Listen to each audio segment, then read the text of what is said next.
Hello, ladies and gentlemen, and welcome back to another weekend of racing here with us at Delta Racing League.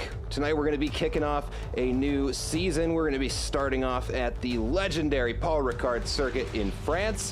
And as always, my name is Matt McAdams, and joining me this season in the commentary box is going to be Delta Racing League's own Adam Santana. Adam, how you doing this evening? I'm great. I'm so excited to be back. As you said, when we were talking about before we kicked off, one of the best tracks in my opinion of the game for racing. It always brings it. You have that super long straight and the super technical third sector. I think we're going to be in for a good show.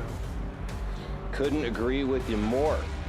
Well, we are just getting ready to kick off qualifying. We just let the cars out of the pits, and we're starting to get some tires warmed up and some pace is figured out.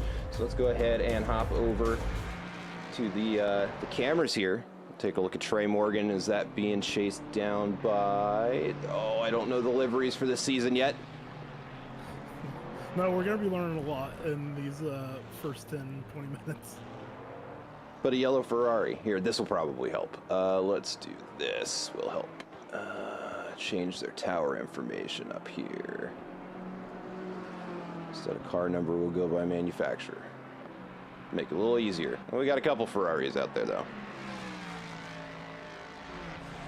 Yeah, popular cars so far.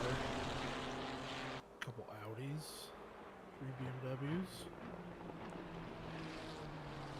So that is going to be Ryan Barkins and Pierce Hanley out in the front of the pack right now. The two first ones out of the pits, and they are really pushing already out on the qualifying lap. Ordinarily, drivers try to leave themselves a little space, but I think these two are more focused on just getting their tires warmed up as fast as they can, and, well, there just happens to be another car close to them. So we'll see what happens when they finish up going through Sector 3 here. They're going to come around one final bend and start their drag race down the front straight.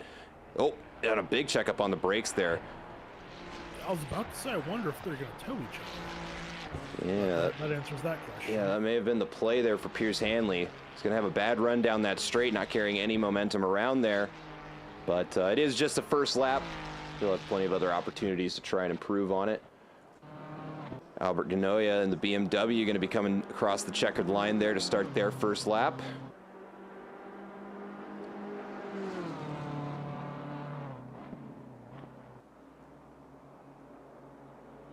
Man, really nice and tidy there through 1 and 2.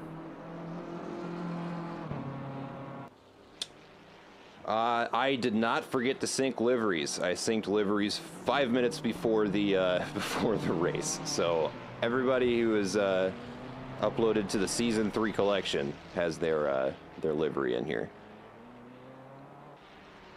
Yeah, I can confirm. I literally synced literally right before we started, and I see the exact same livery. So yeah, maybe some people that didn't upload, or I mean, sometimes Could have just been errors in it too. I think every single time I've uploaded a livery to ASR, the first time it doesn't work, and then I do the exact same thing, and then it works.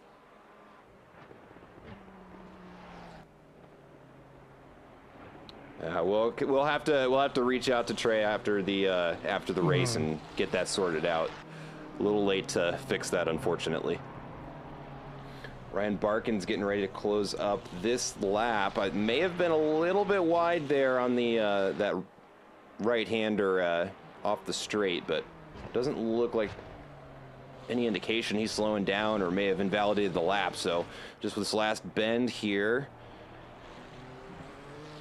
we'll have an idea of what our lap times are going to look like. Let's see if he was able to keep that clean. And across the line, that's going to be our first lap time. Going to be a 156.190 for Ryan Barkins. Right behind him, it looks like Pierce Hanley going to set a 157, but I don't think it was valid. It was not.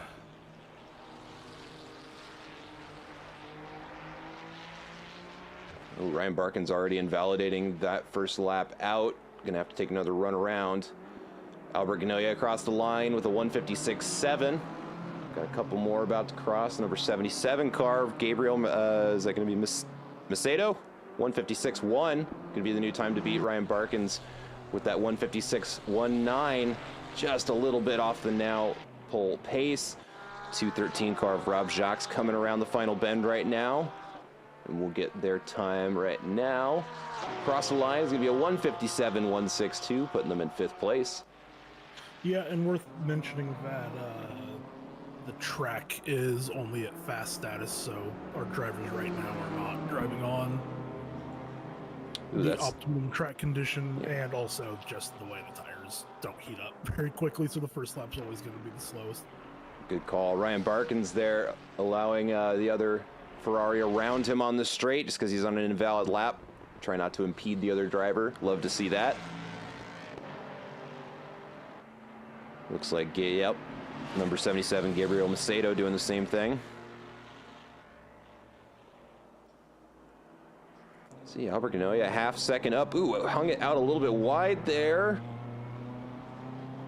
Yeah, and Macedo wasn't, or isn't on an invalid lap, so maybe just made a mistake somewhere.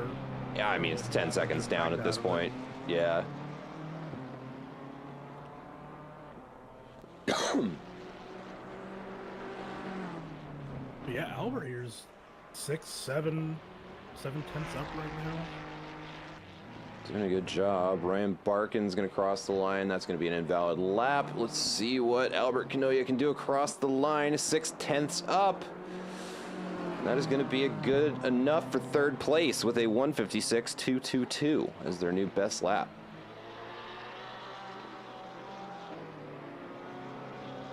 And Hanley moved up, I believe moved up to P4 to 56.285.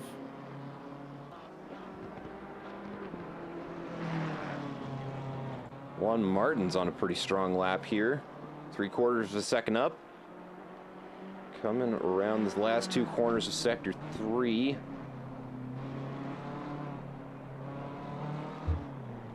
A lot of patience needed to get around turn 12 there, and that's a great run through the hairpin at the end.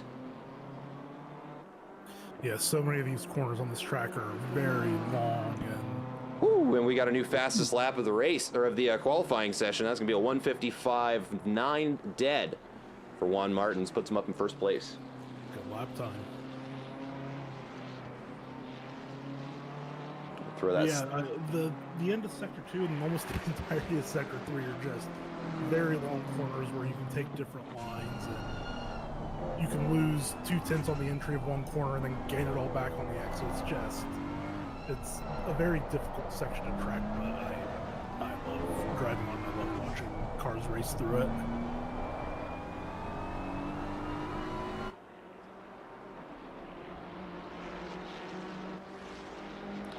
Great run down the straight there.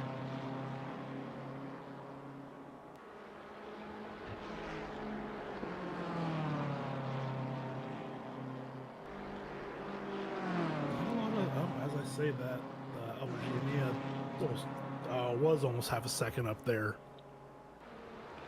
Seems to have lost the majority of that gap. Macedo wasn't a couple tenths up, but is falling back to about a 0 delta. Pierce Hanley under fire from Juan Martins. No, like Martins was flashing Hanley. I don't know if Hanley's on. Oh, Hanley is on valid laps. Yeah, Martins was politely asking for them to move over. Gabriel Macedo out of nowhere, 6/10 up. 6/10 up on their previous lap, so they're going to go 155 triple 555.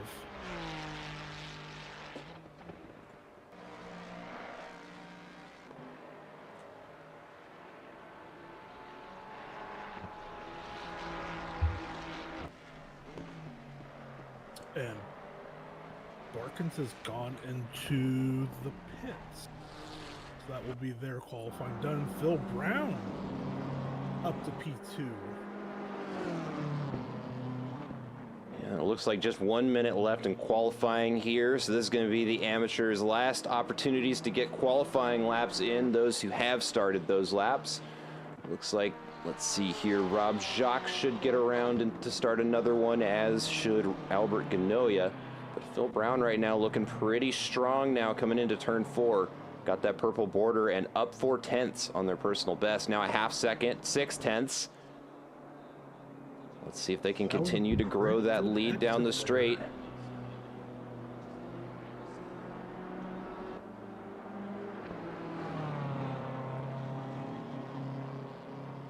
Yeah, this is looking really good for Phil Brown.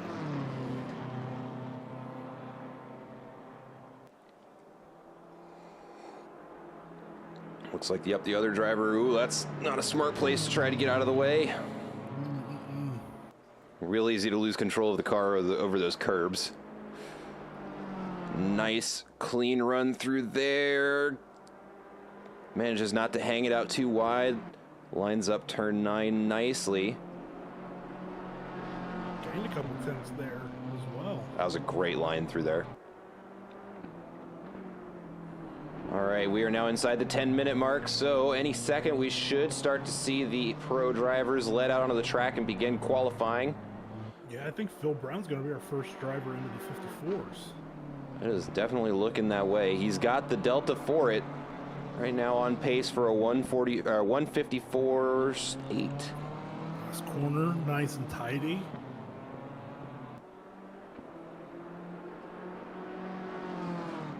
And there it is. 4.9. Excellent lap time out of there for the amateur driver. Juan Martin's practicing a pit stop. Excellent idea. That is a very tricky one to get. Yeah, it comes at you early, too. Yeah, I have to say, and I haven't driven very much recently, but I did some laps at Paul Ricard the other day, and on a fast track, my best lap was a 54.7. So for Brown and the AM split to do a 54.9, that's a really good lap time. Yeah, and the rest of the AM field also looking nice and tidy. A lot of them in that plus 1.2 to plus 1.8 range, so we should have some exciting battle there come race time. Albert Ganoia finding 3/10 somewhere in Sector 2 is looking to make an improvement here in the final hour of the AM qualifying session here. 1/10 up, and he loses the back end. Oh, the commentator's curse is struck. Oh, no.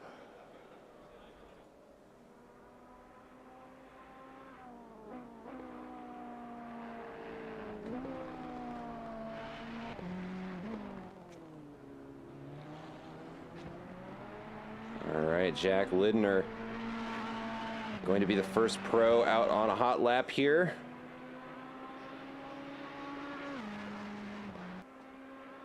At least I think, unless I'm mistaken. Oh, no. There are other people who are just like way farther ahead. Never mind, disregard.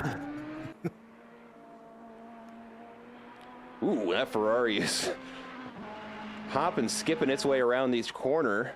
That is one way to drive that car.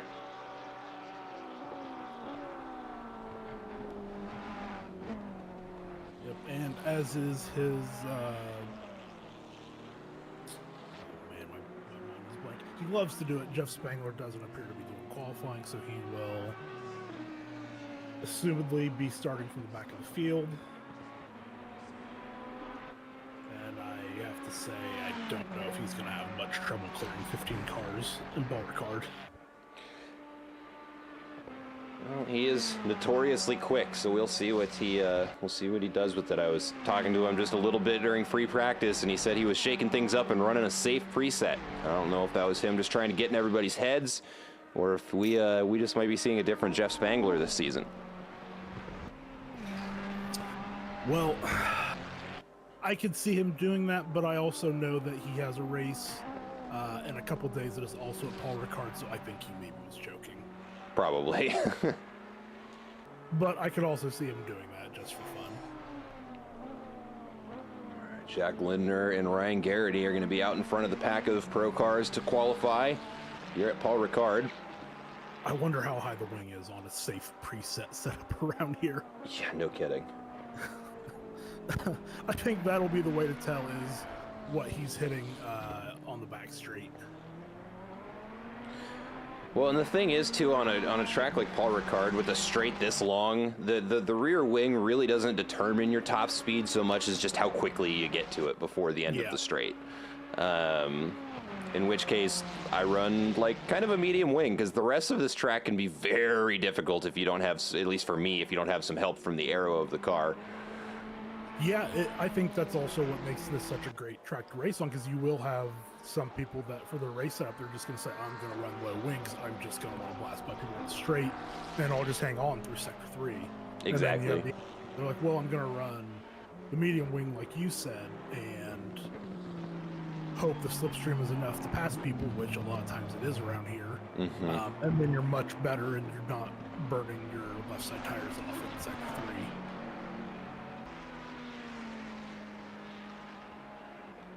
All right, so we do actually have a couple of lap times from the pro group here. 155.252 out of Ryan Garrity puts him in second place. Andre Lloyd in third with a 155.485. Felix Payant with a 156.162.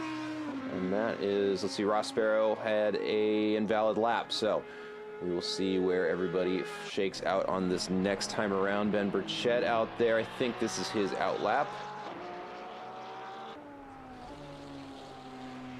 See Ryan. That is his out lap. Yeah, he's on a 25-minute lap at the moment. So. Yeah.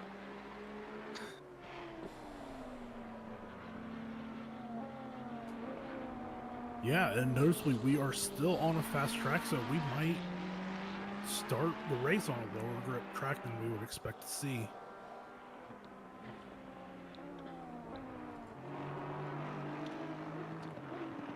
Felix Payant on a pretty good lap as he comes into turn 10. Out there driving in the Audi. Haven't seen an Audi driving in a little while. The newest Audi that Felix is driving scares me.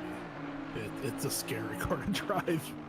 It is very Porsche-like to me, and I cannot drive the Porsche in this sim. So yeah, I have very few laps in this car. People that I know that have driven it, they curse it, but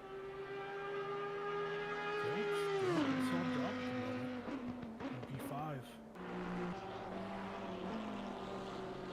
Gary's on a big lap, almost half a second up right now. Yeah, and early on into the lap as well. Yeah, I gotta say that's probably tires really coming up on the second lap.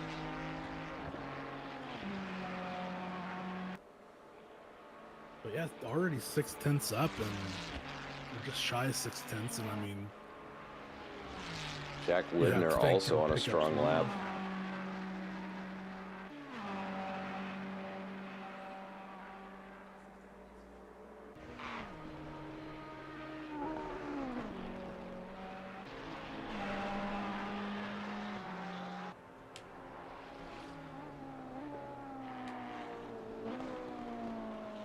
Now up 1.23 seconds. Jack Lindner looking to make a pretty substantial improvement here. Let's see, a 1 second improvement for him. That's a little bit deep. Let's see if he can get some time out of it. That's going to be a slight loss there, but still a 1 second improvement is several positions. Let's take a look at the session best relative to get an idea here. I mean, yeah, that puts him potentially in the top 10 if he can bring this lap home. One corner to go. Ooh, maybe just a little slow there. Ryan Garrity with a new fastest to 154.5. And did Jack invalidate? Oh no! Had to, yeah. Well, he does have 2 more minutes to have another run at it. He technically has enough time for 2 laps if he has the fuel.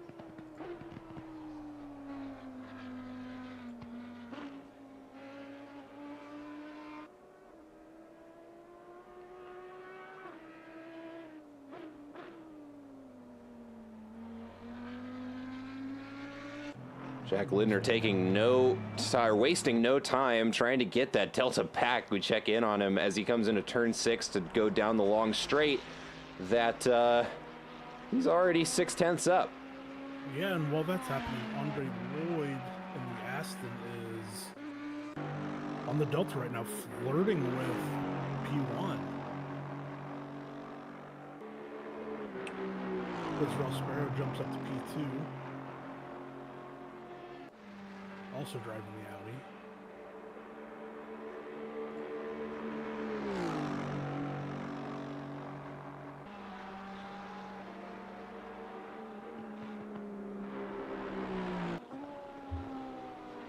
I haven't driven in the Aston in a long time, but I do thoroughly enjoy it. Such a comfortable car to drive. Yeah, I mained that car for about a year. Because my teammates and I were using it in all kinds of endurance series. And yeah, that car, when you get it dialed in, it is just an amazing car to drive. And comfortable is the perfect word. You can drive that thing fast and you don't feel like you're going to die like you are, well, in some of the other cars. Yeah, as a Ferrari main, the Aston Martin was a welcome change when I was getting used to it. All right, he's going to hang on to that right now with a purple border, 3/10 up, going to cross the line with the newest fast lap with a 154.452. By 0.038, that is minuscule. And Garrity's in the pits, so he's conceded he will start no better than P2. Ben Burchett's still out on the track. Andre Lloyd looks like he just turned in his lap. Man, and Jack Linder must have invalidated again. Still down 14th. Well, I assume he has the fuel to finish this lap. So I guess we'll see what he can do with it this time around. Doesn't need much of an improvement to gain positions here, and we know he's got at least a second on the taps there.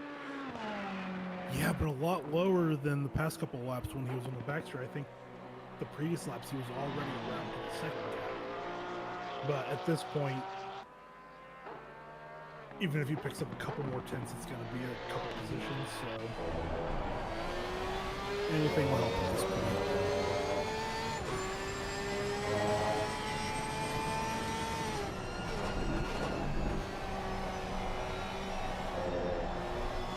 It's on such a better lap, but he might not even pick up a position here.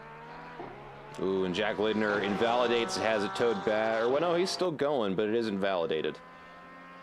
And there we go, as Ben Burchett crosses the line. That's like the worst feeling when you do a much better lap. He went half a second faster, but he didn't even move up position. But P5 is a very good starting position. It was less than 200ths behind Phil Brown in P4, so. All right, let's see how's the weather. It is still a fast track. Yeah, so gonna have Sector 3 and the beginnings of Sector 1 are gonna be interesting. But with 16 cars on the grid, the track will rubber up pretty quick. All right, let's see here. Got their thing. Yeah, all right, perfect. Let's go ahead and let's go over the starting grid here. Starting up in first place, Andre Lloyd in the Aston Martin, snagging that first place right there at the tail end of qualifying, showing us the just how fast that mattress of a car can really be in second place. Just 0.03 of a second off is going to be Ryan Garrity in the number 56 Ferrari. Right next to him going to be Ross Sparrow in P3 in the number 5 Audi. I wish I could still see their qualifying times up here, but 0.3 back. Let's see, Phil Brown in 4th place in the BMW. Fittingly in the number 4 car. Ben Burchett in P5 with the number 17 Porsche. Gabriel Macedo in P6 in the number 77 Ferrari. Felix Payan in P7 in the number 25 Audi. I think he's the only other Audi on the field, just 2 so far. Juan Martins in the number 12 BMW. It looks like two drivers from, that's the Brazilian flag, right? Ryan Barkins in P9 in the number 72 Ferrari. So I think Macedo, Payan, Albert Gandoia in P10, the number 98 BMW. Are Brazilian drivers. Gotcha. So yeah, I think 3 Brazilian drivers. Piers Hanley in the number 33 Ferrari. That's going to be the blue one. There we go. Trey Morgan will get that livery updated for next race, but they're in P12 in the number 32 Mustang. Rob Jacques in P13 in the number 213 Porsche, and that is quite the livery there. Jack Lindner had some unfortunate luck during qualifying, got a lot of room to improve here during the race. Jim Grimes in P15 in the number 48 Aston Martin, and Jeff Spangler opting for the last of first challenge. Will he pull it off in the Chili's McLaren? We will see, but the engines are started, so any second now we will kick off this race. Well, the formation lap, rather. And there we go, Andre Lloyd leading the group forward. Yeah, right now my money is definitely on Jeff just because of the smaller grid we have tonight, but Andre, Ryan, Ross, and Phil, and Ben, they could possibly be quick enough to maybe hold him off if it takes him longer than he would think to get through the back half of the field, so we'll see. Good night, following from Brazil and supporting G Macedo. Send a shout out to PayPal. Hey, thanks for joining the stream while you could. Of course, it is being broadcast to YouTube, so you can watch the VOD if you, later tomorrow, whenever you're up and going around. Thanks for viewing, and I know for a fact Macedo appreciates your support. Love to see it. I feel like the last couple seasons, we've had quite a few people pop in the chat saying they're checking in from South America to watch their friends race or family member race, so it's pretty awesome. Yeah. To listen to us too talk over people race. It's really a good feeling. And there are the drivers' nations flags there. So yeah, we've got the two Brazilian drivers, two Canadian drivers, and the rest of us from the States. Oh, I thought Payan was also Brazilian. I apologize. Well, Payan is a French name. Yeah, that is, isn't it?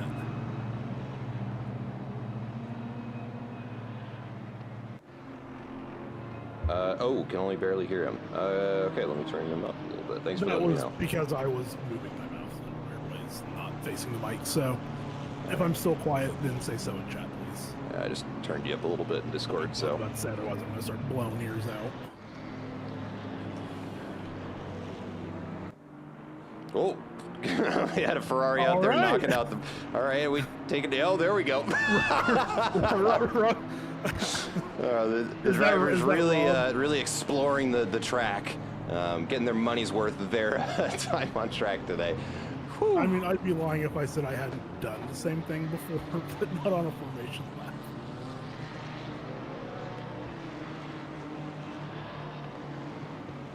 Oh, that was great.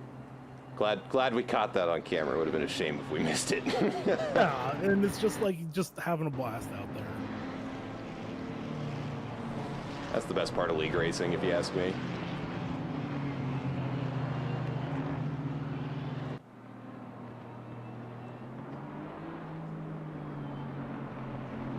Not perfect, but better. Does it need to be up or down?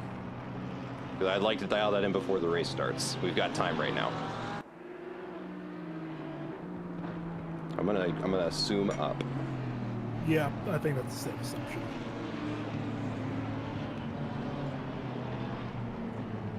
All right, now the drivers start lining up double file, signifying we are near to the beginning of this race. Let's go ahead and pop this up to the helicam here. We should It's see. going to be an interesting start with notoriously two of the slowest starting cars on the front. Well, also of note, look at how spread out the group is. That is... Oh, there's going to be a lot of out-of-position penalties at the start of this race, and it is nobody's fault. Okay, Yeah, all right, they're catching up, they're catching up, they're catching up. Okay, all right, drivers in their starting positions, that's what we want to see. I wonder if... Did someone teleport? No, everyone's still showing on track. All right, well, now we just wait for the green lights to illuminate, and we'll kick off this first race in it, Paul Ricard, and there we go. And we got an early jump to the inside for Ross Sparrow there in the Audi, and he's already pulling ahead, and it looks like a great start for the Audi driver, and he's getting he's pulling in a BMW right behind him as we go hard onto the brakes into the first turn. Ooh, and it gets tight in there. Yeah, and that's what I was alluding to with that Audi on the second row with the Ferrari and Aston, who both have notorious bad turbo lag. Yeah, well, it looks like they managed it pretty well here because we are now almost through Sector 1, and we are single file at the front of the pack. Ooh, we've got going too wide there, a McLaren and a Ferrari. That's going to be Jeff Spangler making his way up through the pack, already up in P11 as we round the final two corners before the Mistral Straight. Make that P9. He's already into the midfield, so...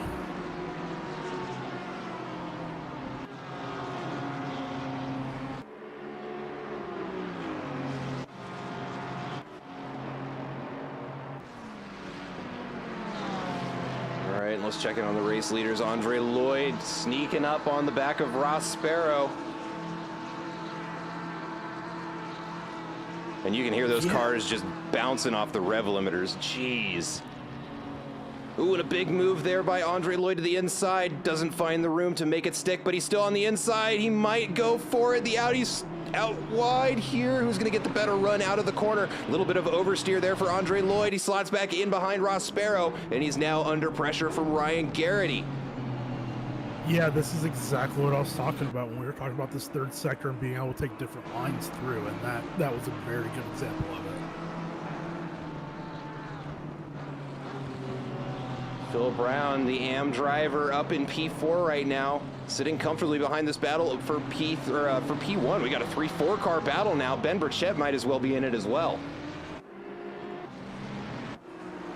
Yeah, I think this top 5, or I'm really hoping so, that they're going to be pretty similar on pace.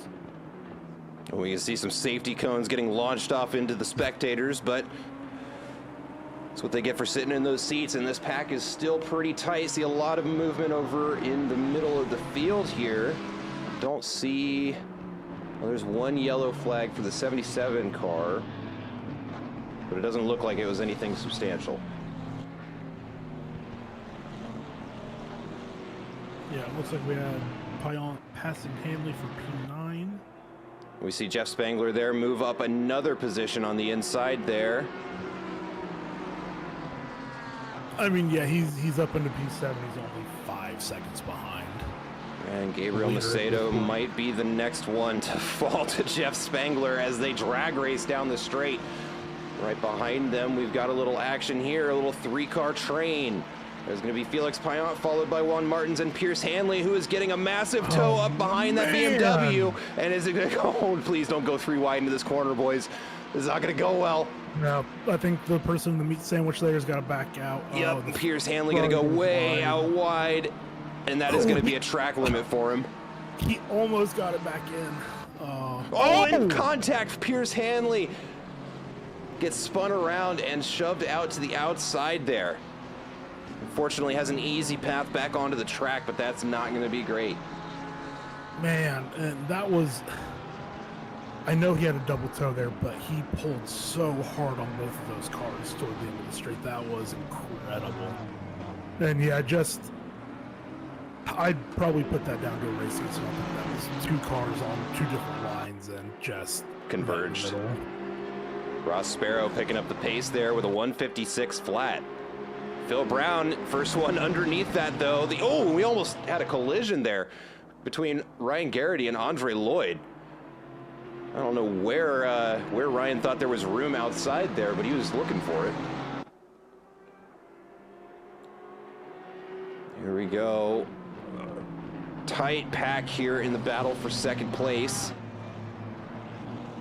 And it is 5 cars deep. Yeah, even with 2 through 5 really kind of battling it out, Ross Sparrow isn't checking out from the group. They're about to pull onto the Mistral straight. Let's take a look back here. We've got another big pack of cars battling for 9th place. Behind Ryan Barkins is Jack Lidner in 10th place, Felix Payant in P11, and Albert Ganoia in P12. All right, let's check in with these guys who are about to get to the end of the straight. Looks like Andre Lloyd takes a little peek at the inside, thinks better of it. We can see Jeff Spangler starting to catch up there in the distance. Oh, looked like we had someone a little out of sorts there. Ooh, yeah, Ross Sparrow hangs it out wide and opens the door for Andre Lloyd to move in on the inside. Slots back in to prevent Ryan Garrity, who just shoves his nose on the inside there, and Ross Sparrow has to go the long way around into the side of Phil Brown's BMW and gets stranded on the track and have to hold those brakes, brother. Oh no, that's rough. Yep. Yeah, we'll leave him to his fate. Oh, you hate that. That's unfortunate.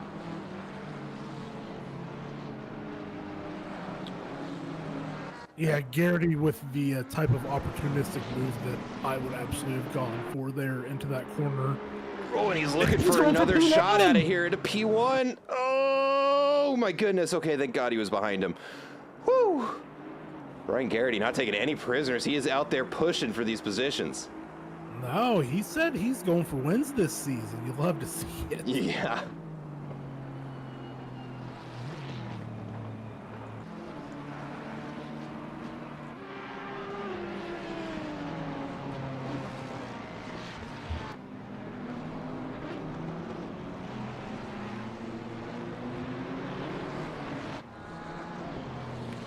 I got a little bit close there. Felix Payan really sneaking up on the back of Ryan Barkin's Ferrari there.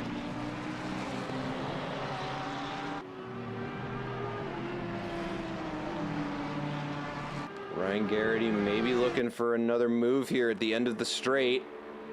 I think There he goes. I think he's gonna have it easy. And that's the nose ahead. Yeah, that's all him unless that Aston carries more speed. Which he can do because you get pinched when you're on that inside. Oh, line. he had to stab the brakes there to not hit him, and that just cost him his gap. Yeah, Ryan covered that off nicely. I've been on the inside there and had people attack back into the corner after because you're carrying less speed through the corner. But Ryan did a very good job there. And I mean, I think we're just going to see side by side through that corner every single lap. Yeah. At this point. I am here for it. Yeah, we have our top 5 are all close, and then we have Linder down to Albert Giannia. They're all very close. Yeah. Ryan Garrity snagging fastest lap of the session there. Yeah, but then Jeff Spangler just sniped it. 1.1 second faster.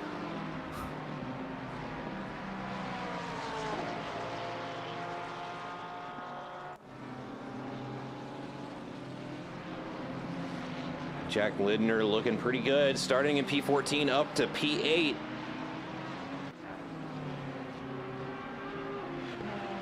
Right behind him, Ryan Barkins trying to fend off Felix Payan.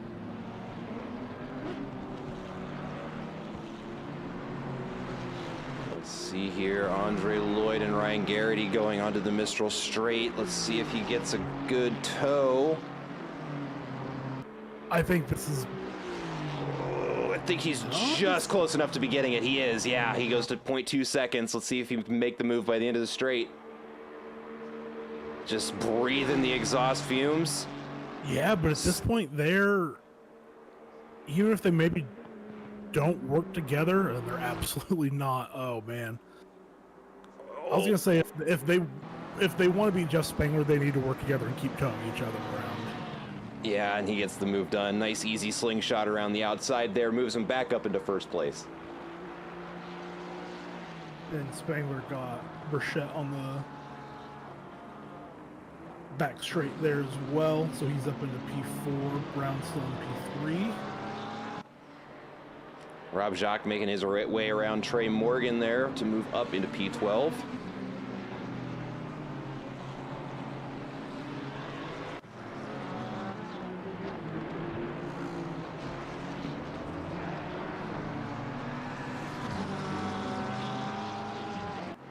Got to hand it to him. Ben Burchett not letting Spangler get very far away from him, actually gaining down the front straight here into turn 1. No, he hung on to Jeff throughout that entirety of Sector 3 very well. Oh, Felix Payan lighting up the blinkers here as he goes for a move on the inside for Jack Lindner. And let's see. Ooh, gets a little bit close there. And Lindner going to get a better run out of turn 2.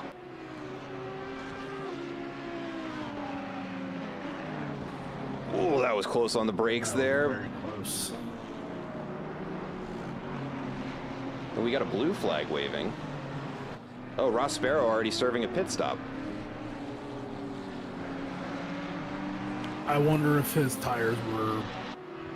No, because he really didn't have... I mean, when he got spun, that was pretty low speed. But he has served his pit stop.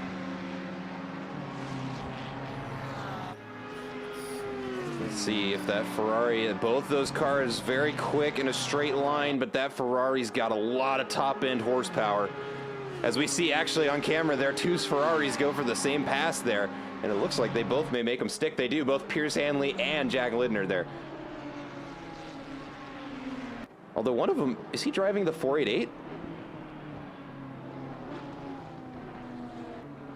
I think one of them, yeah.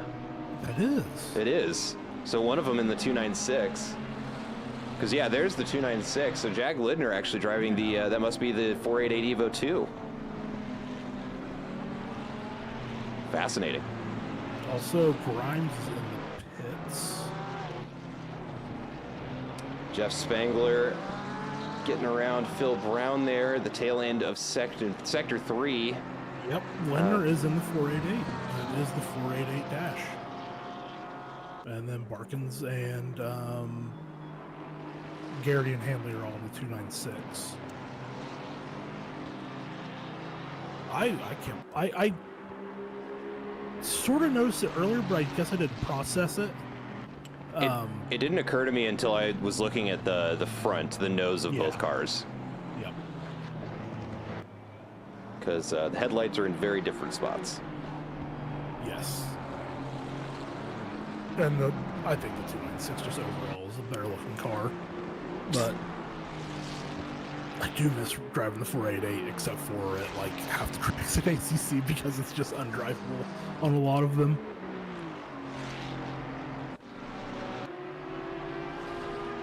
We still have a pretty tight pack here. If we open this up to the Helicam down the straight, we should be able to see a lot of them here. Mostly yeah, I think we're going to have a big fight for 7th through 13th, depending on where Ross Sparrow comes out as well, or where everyone comes out in relation to Ross Sparrow as well.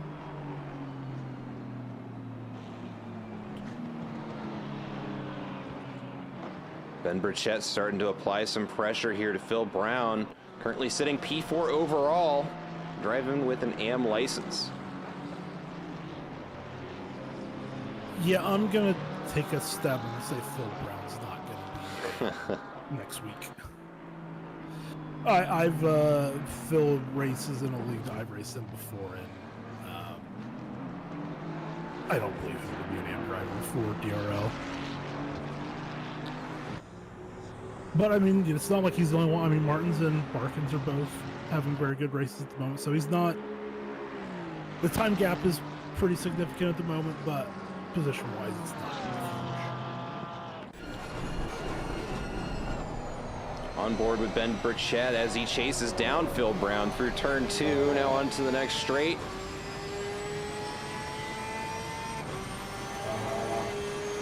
Let's see if Ben can close the gap on some of these slower corners where that Porsche really shines on its rotation rate. It's looking good there. He's definitely inching in on that BMW. Yeah, I would love to stay on board with this through the straight to see how much he can possibly gain here, because I mean the M4 is strong on a straight, and of course the Porsche not the best, but yeah, he had a little bit of oversteer there just before the straight and lost that speed, and we can see he's just not going to be able to catch that BMW now. No, he is in the slip, but yeah, not close enough to even think about going for a move. No, he should reel him in pretty close here, though. If he can carry some speed, BMW kept it in.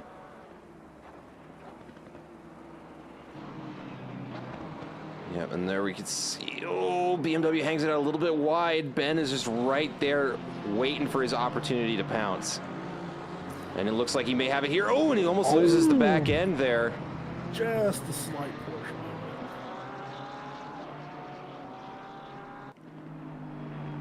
So I am just peeping everyone's sector times. So that was the previous lap. I was gonna see what Ben's sector times were in relation, but yeah, that big mistake cost him on that one, so he didn't have better. But yeah, on the previous lap before that, his sector 3 time was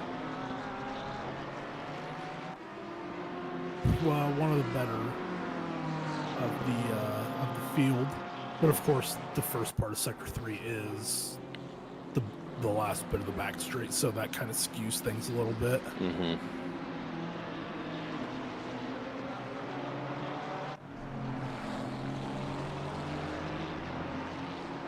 And since we've already had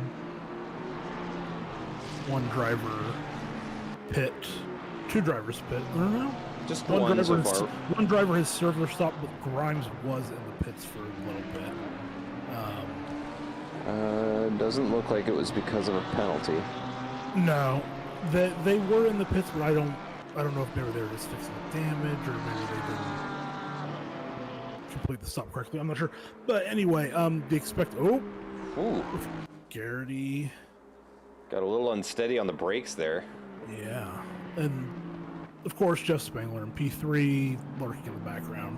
But our pit stop tonight, the optimum delta in the pit lane is around 63-second time loss. So all things considered, Ross Sparrow. Bit of a mistake out of Albert Ganoia there. Lets Rob Jacques sneak up into 11th place. Yeah. So Ross Sparrow isn't out of this fight for the top 5 and possibly even for the last podium position. I think it'll take a lot of work, but I don't think it's out of question. So at this point, it needs to make up about 10 seconds. It's just Spangler puts in the fastest lap of the race. Into turn 1. I think we're just going to kind of watch his perspective here as we watch the other two battle for P1 as he closes in on him. Keep an eye on the splits over there on the left-hand side of our screen, see if anybody else is getting close, but this battle for P1 is about to start heating up. Yeah, and as close as Ryan is to Andre, I think it's going to make things a little bit more difficult for Jeff, but I don't think it's going to take him more than 2 or 3 more laps to be at the front of the field. Well, let's look at the lap comparison. This is their last lap there. And overall, Jeff Spangler has almost a second on Ryan Garrity defending in P2. And I think he's going to have a pretty easy time slingshotting around him here at the end of the corner. Let's see how Garrity decides to defend it.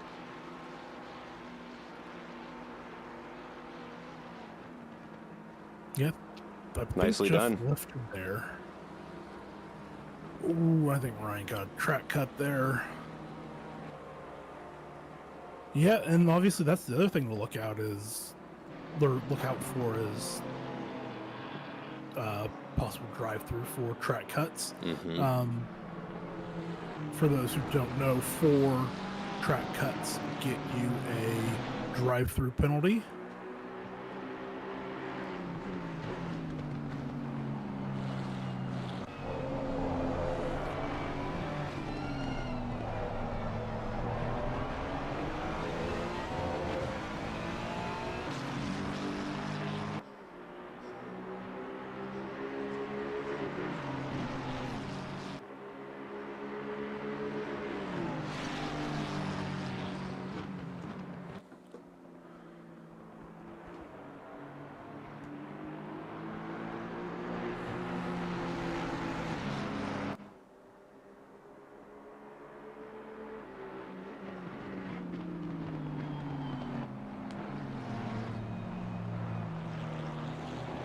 Yeah, and as we obviously stay on with this fight for the lead, I am keeping an eye on the battle for P4 between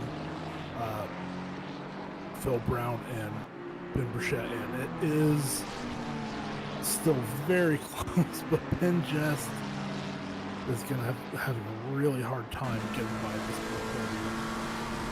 I don't know. It looks like he's got the tractor beam turned on here because he's pulling up on that for Ferrari in a hurry as he goes to the outside. And they're side by side. Let's see the rear wing. He's not there. Oh no, what happened? Oh!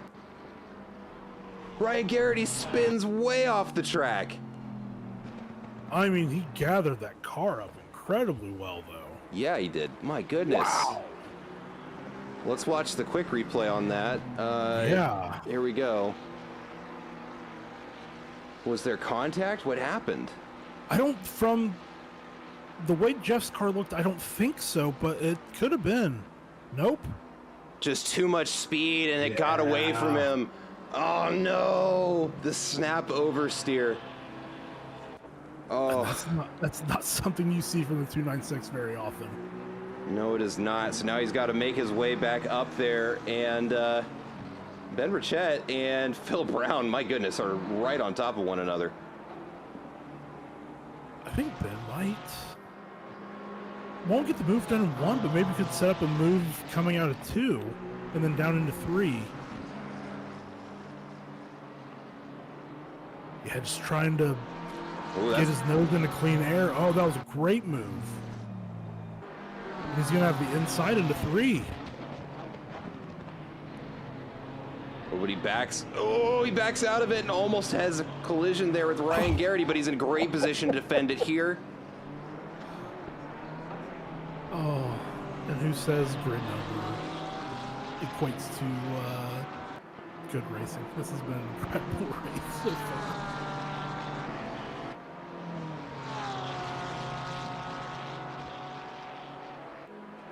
But yeah, I'm gonna be honest, with the way that Ryan's car snapped like that, the fact that he gathered it up so quickly was incredible too. I've had something like similar happen. You just end up in the wall because you just can't save the car. Yeah. So that was incredible. They all picked up a trap. All 3 got one. Yep. Oh man.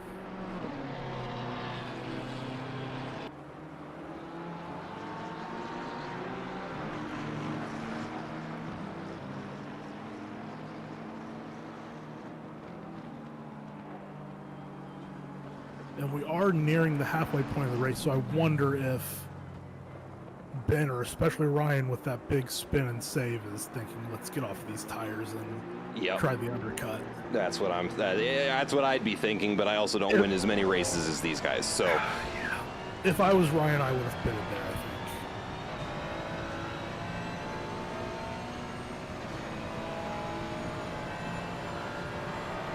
But I mean, the fact that he's able to stay with these two very well makes me think his tires aren't in a bad state at the moment. So, and here goes Ben again on the inside. See if he can stick it up this time. Oh, if he can hang it around the outside, he's going to have the inside here, which will be huge. Oh, he's just a little slow. He's still got his nose there, though. Let's go. Come on. He's got to carry the speed here. BMW's got a way better line. Honestly, he's going to hang it out wide. Ryan's going to be ahead of both these cars. Yep. Oh, but Ben may box him in. But he's getting the toe.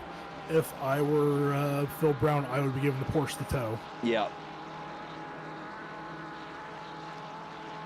Yep, here goes Ryan. Again with another incredible opportunistic move to get both cars. Ooh, a lot of heavy braking there. Not done. It's Ben's not done either. Oh, Ben, no! Ooh, that was a great save by Ben there. Wow. How did he slow that car down? Oh my goodness. He was not expecting Ryan to be that slow there. I can tell you that. No, I cannot believe him being on the curb like that it didn't end up in a crash. Yeah, there was a demonstration of some great car control there by Ben Burchett. Absolutely. Yeah, we've been so locked in on this for very good reason. I just had to check to make sure we saw the same leader of the race, and we almost don't. Oh, we have pitters. We have Phil Brown in the pits. Yep.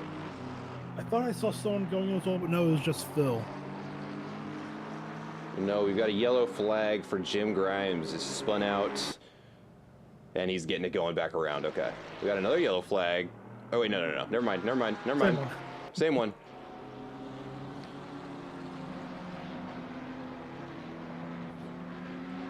Felix Payant catching up to Jack Lindner here. Ooh, we see out in the background there, Rob Jacques goes very wide on the exit of turn 2. And it looks like Piers Hanley was right there to make the move.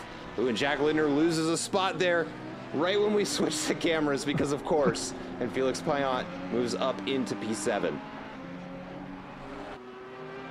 Yeah, a little bit earlier I was thinking it's not like Felix to not be moving up the field, but yeah, he's certainly moving up now, and I would not be surprised to see him in the top 5 at the end of the race, or around.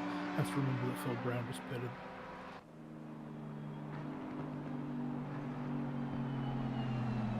Ryan Barkin's also pretty close to making a move. Ooh, that almost looked like he was going into the back of that BMW. Good thing that was just the camera.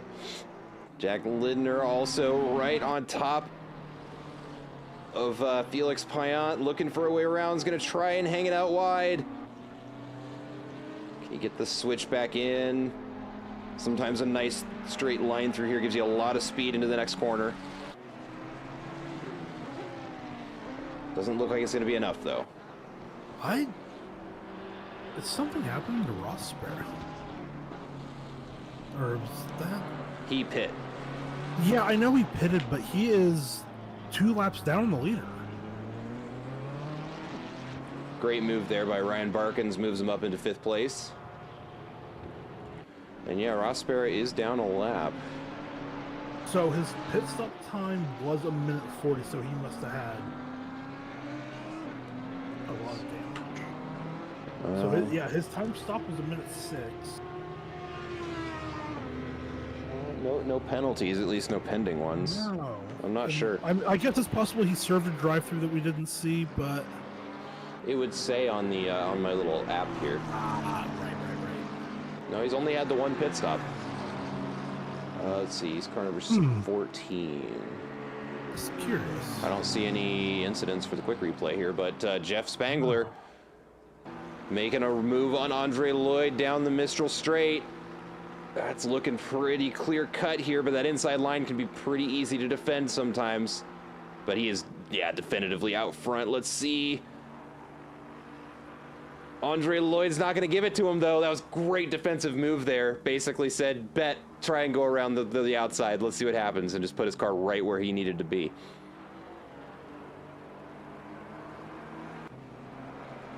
Ryan Garrity exiting the pits there, as does Phil Brown.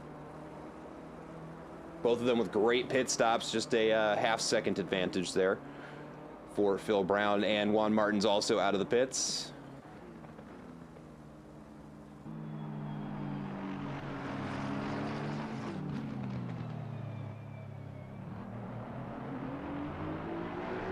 That looks like maybe Andre Lloyd into the pits. Oh, both into the pits.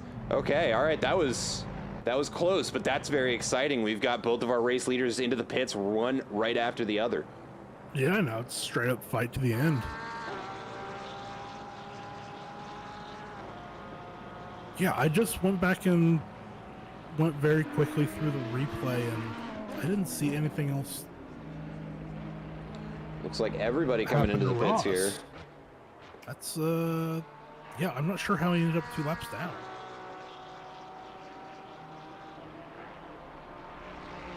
Yeah, by the time everyone comes out, we'll be right at or just under the halfway mark.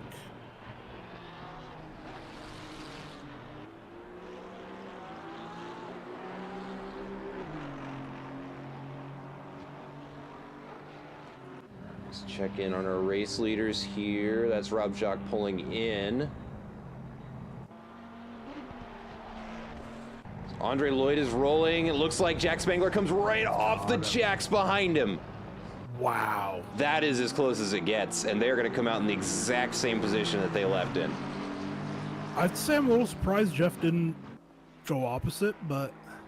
It looks like Andre had a 1 second better pit stop there. Is Jeff Spangler washed? People are asking.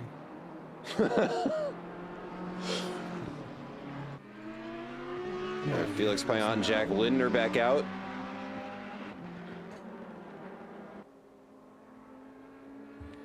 And let's see, that just leaves Ben Burchett, Ryan Barkins, Pierce Hanley, and Trey Morgan as the only... Oh, no. Trey Morgan is leaving the pits right now, so just these front 3 here still have a mandatory pit stop to serve.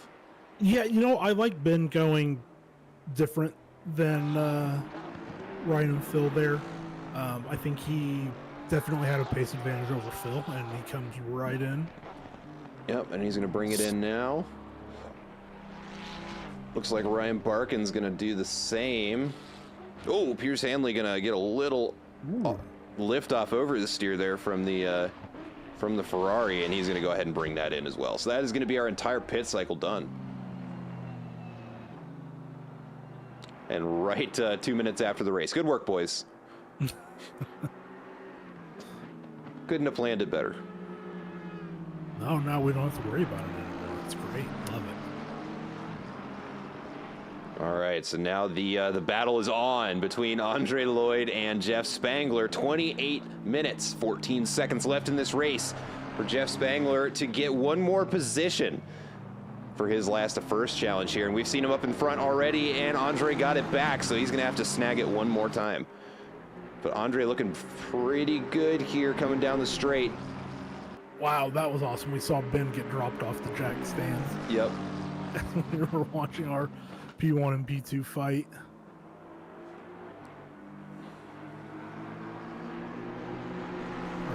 Or I should say dropped off the air jack, but same thing.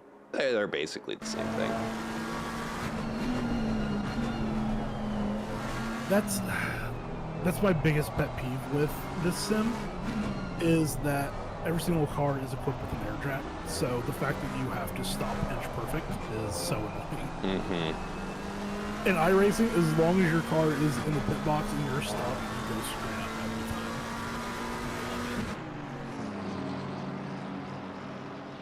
Oh, Jeff looks a little far back. Yeah, he's not going to get the toe down this straight. Yeah, we can see him kind of flashing between 0.7, 0.8 second gap here. I'm going to be honest with you. His highest top speed is 286. I do truly wonder if he's maybe running a safety reset. Oh yeah, I wasn't even checking the speed traps here. Because I think if he was running a normal setup that a driver of his caliber, which is, you know, one of the fastest people in the game, he should be hitting around 290 on his setup, I believe.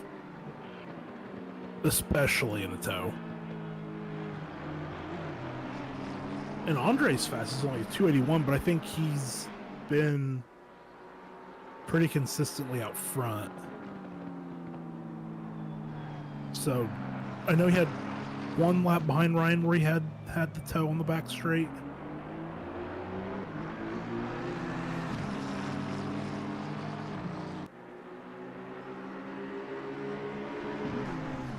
And was it the fastest lap of the race? 54.0? Nope, that was a 55.0, sorry. Yeah, fast lap the race is still held by Jeff Spangler as a 154.320. Yeah. No, I was seeing that the last was showing up purple, and I was thinking, oh, that's neat, it's purple, but it's just showing purple because he has the fastest lap of the race. And this is much better than last time, 0.4 instead of 0.7. No, now it's up to 0.7. Albert Ganoia into the pits again. Interesting. Let's see here. Is that a Drive-through, it is. Yep, so that's going to be a track limit drive-through penalty there. Yeah, we need to, I think we discussed this a couple weeks ago. We need to find a way to get those to populate. Yeah, a lot of the problem is just that information isn't streamed to everything else like the broadcasting app is, so... Of course it isn't. Yeah. Of course it isn't. Okay, off screen here, down the straight, it looks like Jeff Spangler may have gotten around Andre Lloyd. Nope, and he did it. It's not over, though. Rob Jacques and Pierce Hanley also very close to one another. We'll check in there if that gap gets any closer. It looks like it might be. Might have a move at the end of this straight here. Rob is gaining, but I don't think it's going to be enough. It's not going to be enough.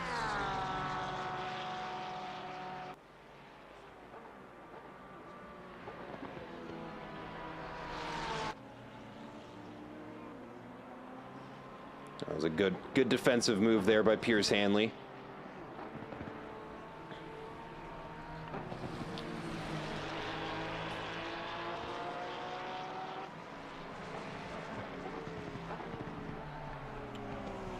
So looking at the top speed runs through the that back straight there, I actually see on at least the max speeds attained so far, 285 for Jeff Spangler and 279 for Andre Lloyd.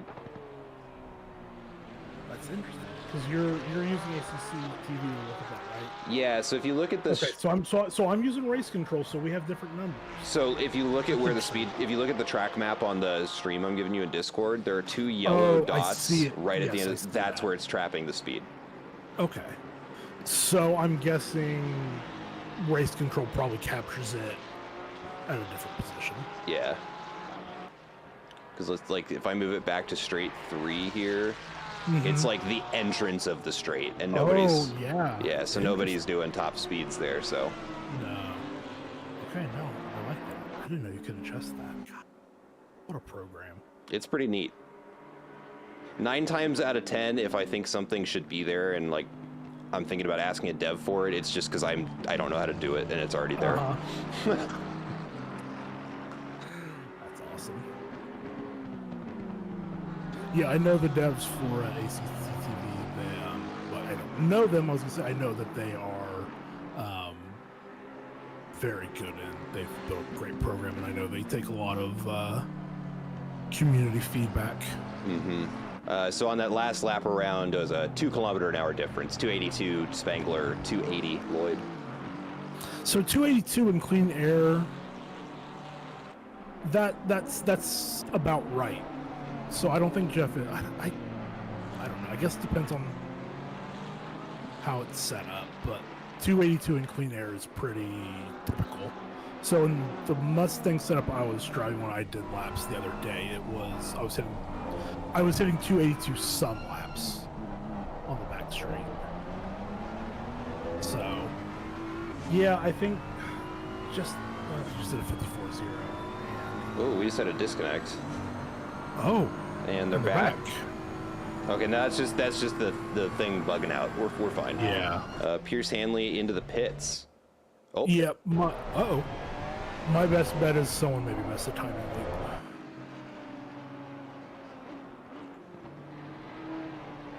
Big move on the inside there by Juan Martins, coming down into turn 3, and he gets his nose out in front, and that is going to be the move done up into P7. That was very, very nicely done.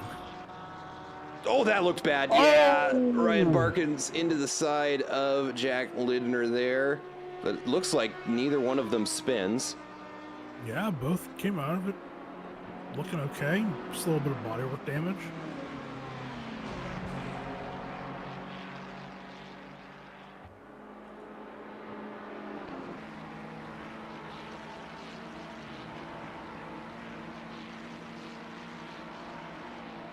Barkins there showing the top speed advantage of the 296 over the 488.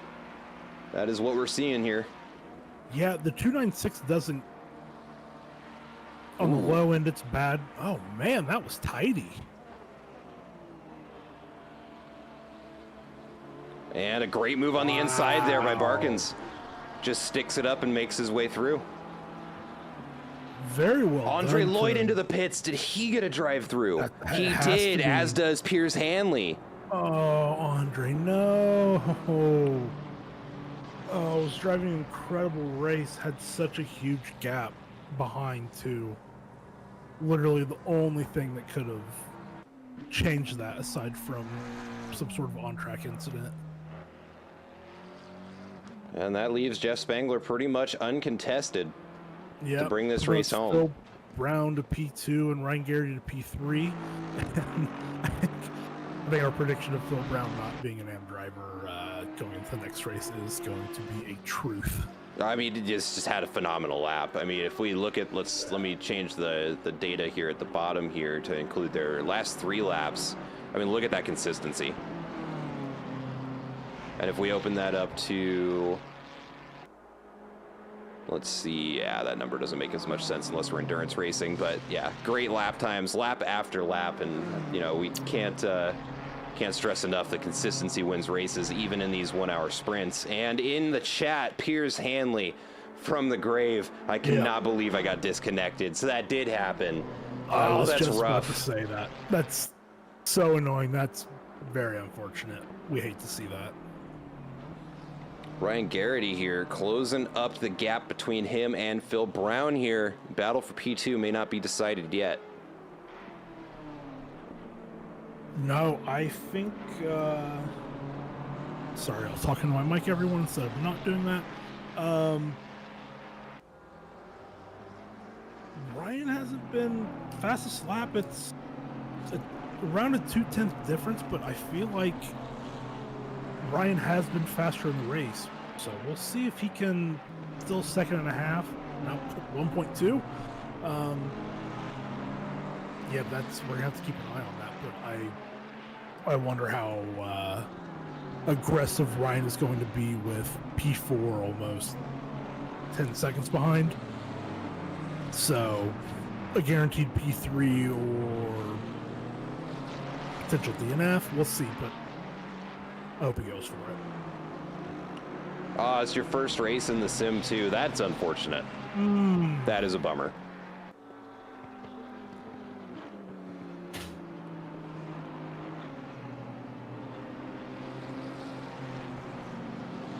Well, hey, I mean, while you were out there, man, you were looking great. It was a great drive. Hopefully you're able to come back next week and compete again and hopefully not have a disconnect. But yeah, absolutely what you were saying. Pierce was having a very good race. First race in the sim too. I mean, yeah, I think my first race in ACC was a disaster, and I would love to forget it. Yeah, same.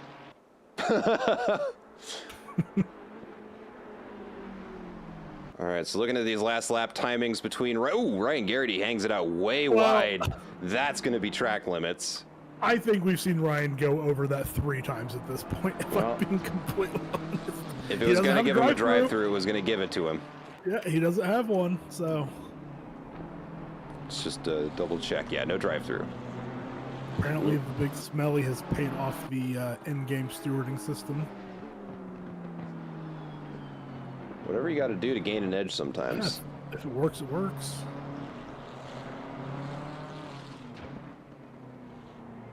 Two very close battles for position going on right now. Juan Martins and Ryan Barkins fighting for P7. We've got a battle for P2 here behind Phil Brown.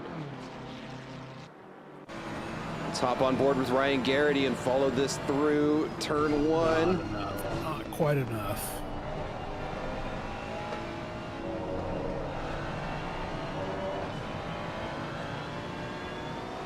We'll check back in with them. Ooh, almost touching on the exit of turn 13 there.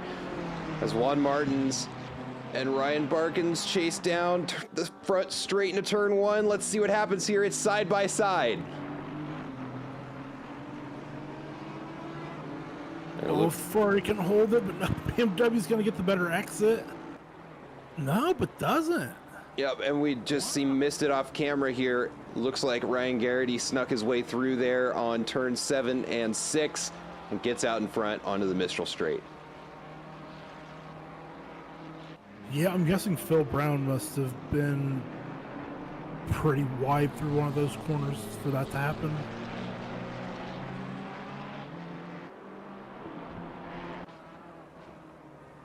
Oh, but he goes around the outside. Can he stick it up, though? He gets it.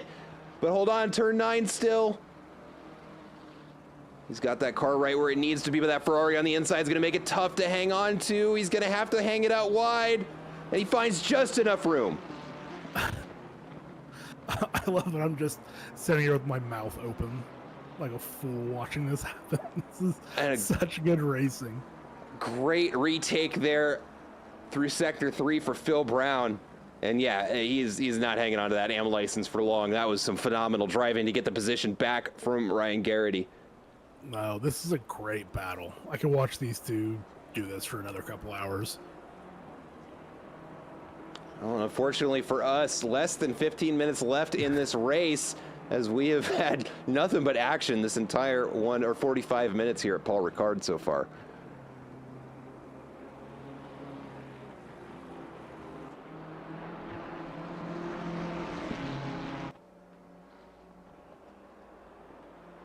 Oh, and Ryan Garrity may try and get the position back here. Ooh. Oh, and a bit of oversteer there for the BMWs, opening the door. Oh, there's almost contact there as they come down into turn 5.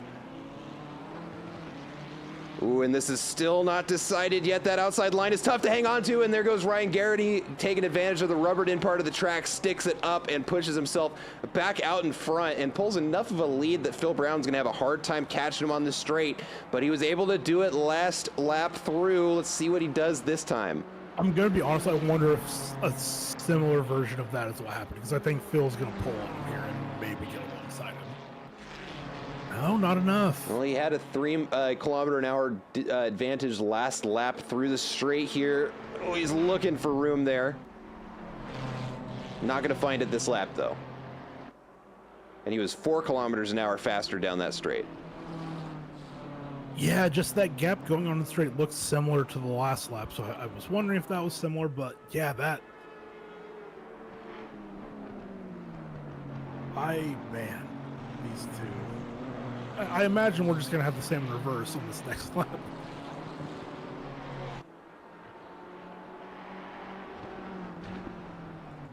Felix Payan on the defense here. Andre Lloyd trying to make his way back up through the field. Currently sitting in P6 after having to serve a drive-through penalty.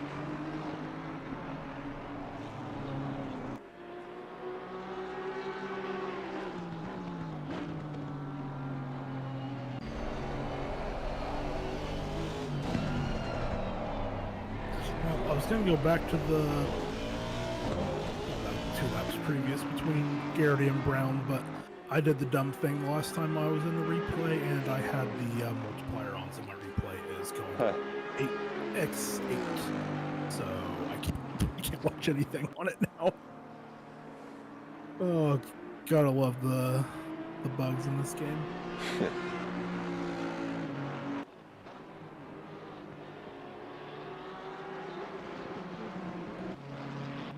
Just behind these two here, Juan Martin's trying to snag P7 from Ryan Barkins. These two have also been trading positions for the last 20 minutes or so. Ooh, and Andre Lloyd, we can see there reeling in. Felix Payan gets a good run around turn 7 and might have a great look down the Mitchell Straight. 3/10 definitely close enough to be getting a tow. Let's pop it open to the helicam here. And he's definitely gaining. Let's see if he can make the move, though. Yeah, they're going to be side by side. See if anyone blinks. And it looks like he's just going to sneak through on the inside there. I think Felix Payan just backed out of it. Yep.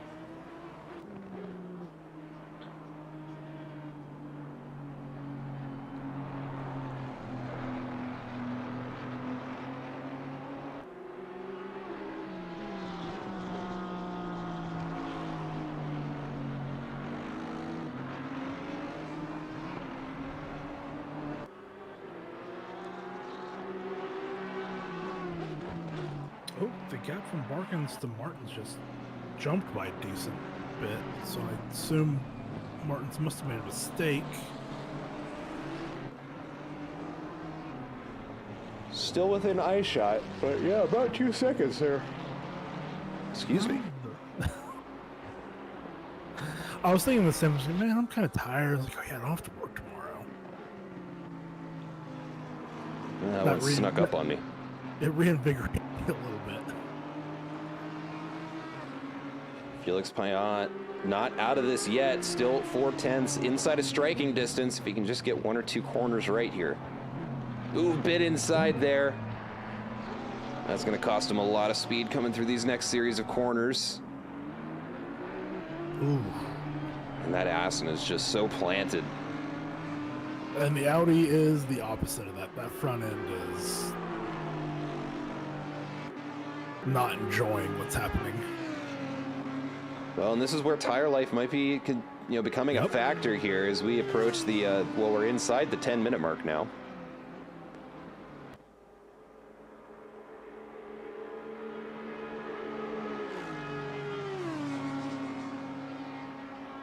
Well, taking a look around the field here, Jeff Spangler's moved himself up into first place, and after that drive-through for Andre Lloyd, seems to be running away with it. Garrity sitting about 20 seconds back.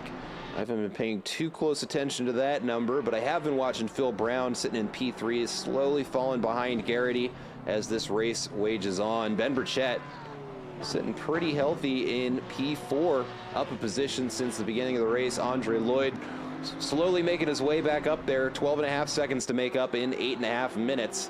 It's going to be pretty tough to secure that position against Ben if he even does catch up to him before the end of the race. Felix Payan right here in P6. Keeping Andre Lloyd honest, not giving up that position easy, definitely close enough to be applying some pressure. Back in P7, Ryan Barkins. In a bit of a battle between him and Juan Martins that's been going back and forth for the last couple of laps, but it does seem that he is slowly starting to pull a gap to P8 here.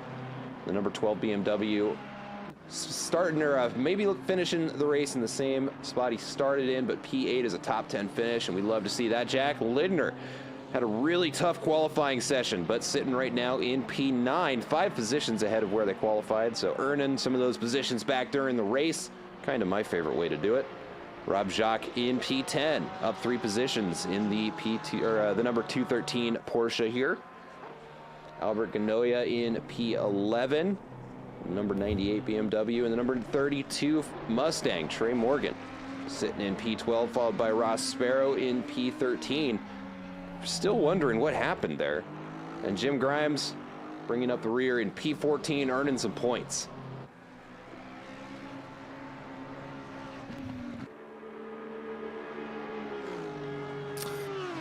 Yeah, as far as the points go, we know we have the smaller grid tonight, but this is I think really important for the AM battle.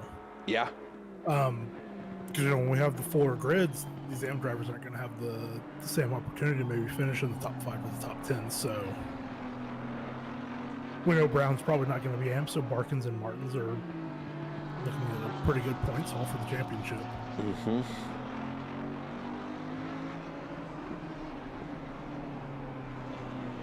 Yeah, and this battle between Ryan Barkins and Juan Martins is for P2 and 3 in their respective class. So this 1.2 second gap is actually pretty important here. Mm-hmm.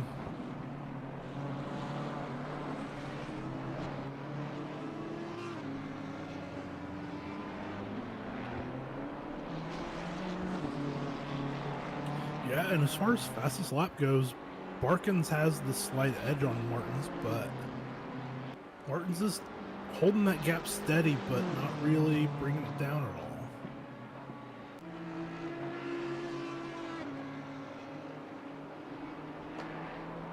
Actually, the best lap time's looking really good across the field. A lot of 155s in there. Yeah. 55s is a solid race pace around here. And then, I mean, yeah, 54s I'd say is very, very good.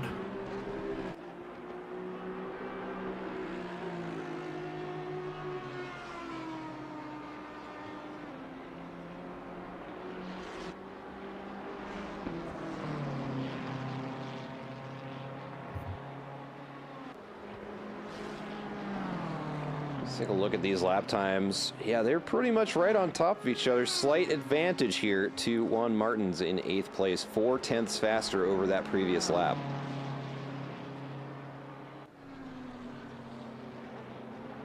Let's look at the last 3 here.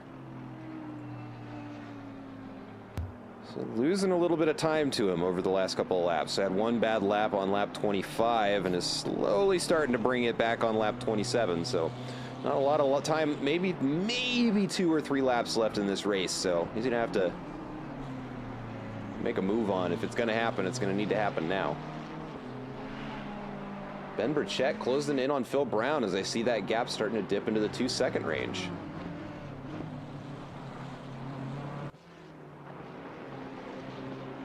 Yeah, that would be pretty huge, but that's a big gap to pull down in just a little over 4 minutes. But the last lap was a 9/10 difference, so not impossible. Let's not look at this last 3 laps here. Let's go previous lap. Yeah, I mean, Ben Burchett almost set, yeah, 9/10 difference. You're right. Making up almost all of that time in the second half of the lap.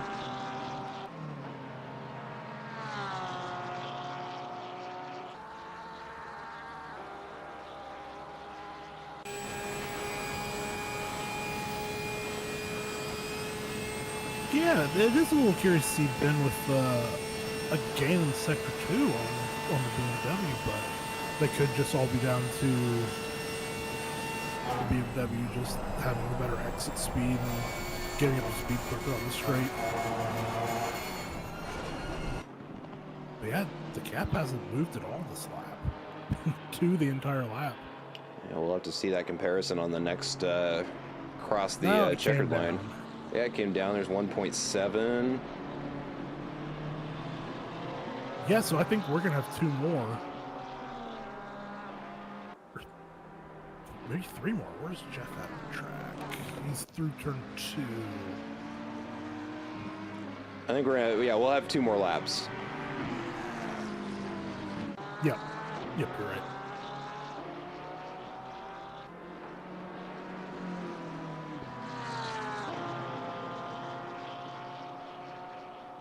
Yeah, so Ben got half a second on that lap, but that's just not going to be quite enough. It's going to need, I would imagine, a second on this lap to have a chance on the back straight on the last lap. Yeah. Came down a little bit there, 3/10. Yeah, I mean, ooh, that was a real rough end of Sector 1 there for Phil Brown. Down 8/10 on the last lap. 9/10 now. Ben Burchett more or less hanging on to his lap time here. We can see now inside of 1 second as they start the Mistral Straight. Yeah, and he's absolutely in tow range. I mean, he's not going to be in attack range, but the way he's been driving today, I think he's going to be able to stay on the back of Phil Brown, so P3 is not settled. You see him getting bigger. that little Porsche's catching up. Ooh.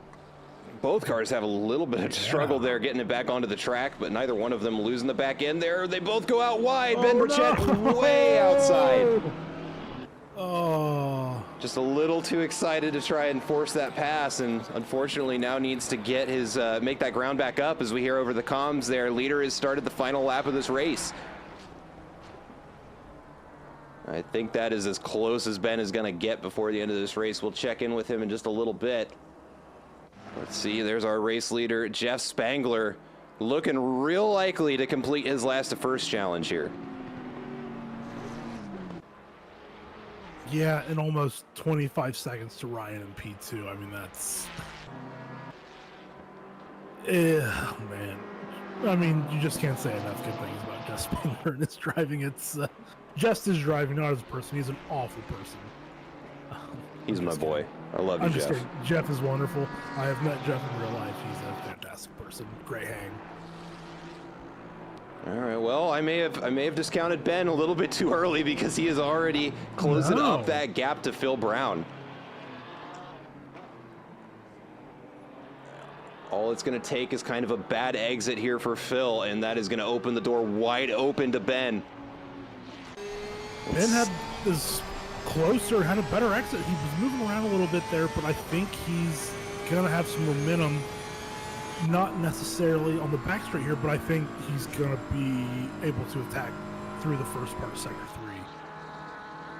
3. Phil trying to break the toe because he can see that Porsche closing in on him.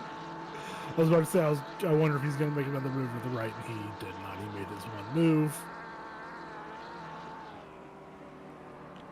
Oh, that Porsche just closed up so much. How brave are you going to be here? Not close enough. That's pretty close. Ooh. This isn't done. You can absolutely pass in the last corner. It's Jeff tough, Spangler crosses the line. Ross Sparrow. Oh wait, no, their race is over. Yeah, it's gonna come down to these two. for third place. Will Phil Brown hang on to it? Oh, can you send it in the last corner? I think Ben's just a little bit too far behind. Yeah, it doesn't. Oh, but wait, no! Oh, the BMW loses it on the outside. It's going to be a race down the line. Who's it going to be? It's going to be a photo finish. Ben Burchett finishes in third place. Oh, my God. Oh, that was incredible. Oh, literally a photo finish at the end. Andre Lloyd crossing the line in P5. Felix Payan looking down the front straight for a P6 finish. Ryan Barkins right behind him for P7. Juan Martins for P8. Jack Lindner is going to be crossing the line now. There is P9. Rob Jacques. Where is Rob Jacques? Just about to cross the line to finish our top 10 there. Ben, if you're listening to us, and I doubt you are, I hope you have your auto replay save on because you're gonna want to watch that one back. What was the finish time? They were 2/100ths of a second apart. Unbelievable. 31.351 for Burchett, and it was 31.376. It was a 0.025 second difference for third place. Incredible. That is not something you see every day, ladies and gentlemen. Wow, all right. And that is a replay of Sparrow and Morgan. I think it's a little too late for that. Sorry. That's okay. We'll well, no, oh no, we wouldn't. Well, I guess if we brought it up in replay. Yeah, give me 1 second here, folks. Yeah, we'll get that for you, or we'll do our best to get that for you, magnificent. Come on. Yeah, because I think they maybe had been. Yeah, they had been lapped, so yeah, that would have been too long to pull up in the replay. All right, I got it. Don't you worry. All right, let's. The gap at the end was very close between them, so I. All right, we got the angle. So this is the last lap. No, they want to see Sparrow and Morgan. Oh, they want. Oh no, it took me out of the replay. Shoot.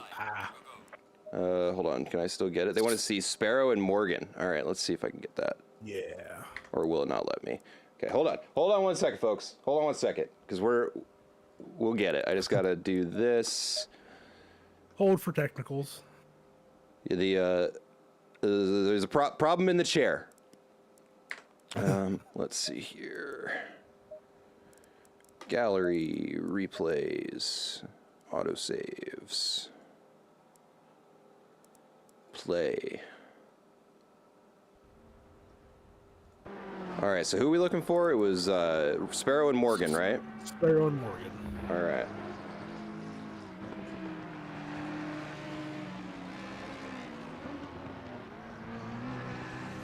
Oh, is the Audi going to cross him up and do the same thing? He tried. Almost got him too. Pretty close. And then let's take a look over here at Brown and Burchett. Yeah. Oh.